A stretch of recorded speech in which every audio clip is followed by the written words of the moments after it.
So how I understand the difference between 504 and IEP is a 504 can be pretty much any disability that you have, and it changes the structure in the classroom or any other place, such as like the cafeteria, or maybe like they said in that video in the art room, right?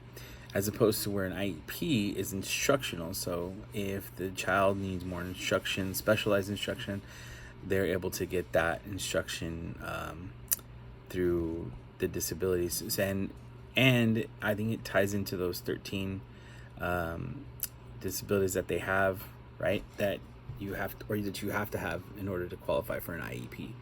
Because if you don't qualify, if you don't have any of those 13 disabilities, then you have to have a 504 plan. And personal experience, actually, my son has an IEP. My son has ADHD, and so we had to go, talk to an SST team, sorry. And so we went through the whole process. He got evaluated by a school psychologist.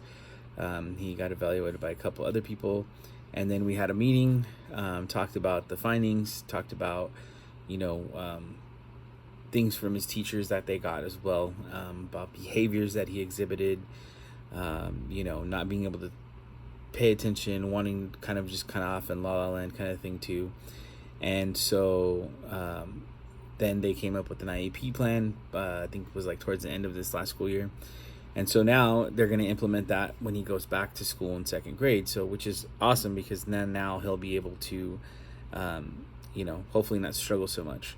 And so, that's one of my personal experiences dealing with IEPs and a 504 plan, because I know that that's one thing that they did say was if they don't feel that he qualifies for the, if he doesn't qualify for the IEP, then they would do a 504 plan for him, and either put him somewhere closer in the classroom or whatever. So and they did say that they do see signs of ADHD, and just him having struggles in the classroom and stuff like that. So that's my personal experience from that. And how can I learn more about the IEP and the 504 process?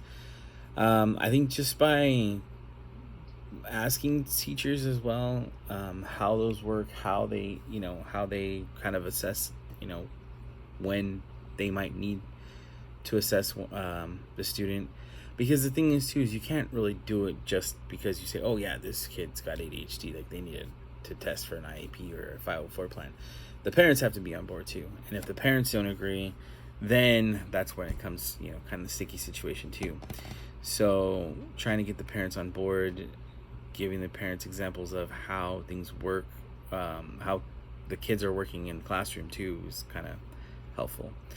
And what difficulties may I experience in general education teacher or special education teacher in the eligibility process? General education teacher, I think the difficulties I may experience, because I had a little girl who I pretty much thought she had ADHD and subbing, and the parents, one of the parents is like, yes, we need to figure something out. The other one's like, no, I'm gonna see what I can do. So it's just trying to figure that out, and then getting the families on board, or getting them to start the ball rolling, basically, because like I think it said they had 60 days to test and do all that stuff, and then they have another 30 days to come up with the IEP plan or something like that.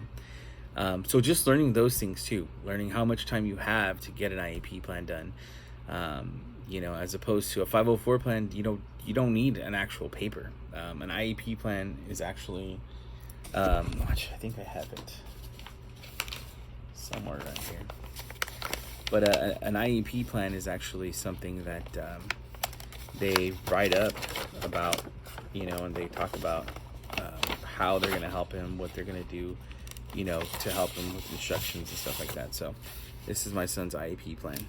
So I mean, I've gotten that personal experience with my son, so it's pretty long process that they go through, and I think probably it's more gone in depth with special ed teachers, just because they have to either have an IEP or a 504 plan, either or. So I think they kind of have more knowledge about that than a education teacher would have. And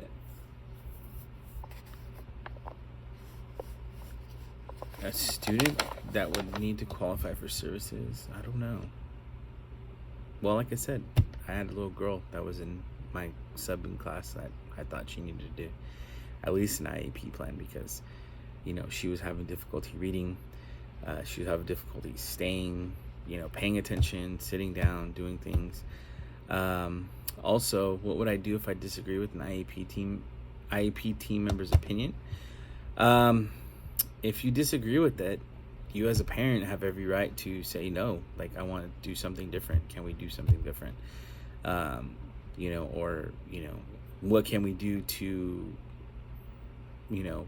accommodate this better, or whatever it may be. But you as a parent have every right to figure out and to disagree with one of their opinions. So just trying to get the right thing for that student, so that way they can get the help that they need, so they are not falling behind, and so they're not falling behind, basically. So that's pretty much it. That what I know about a 504 and a IEP plan, and personally know about. So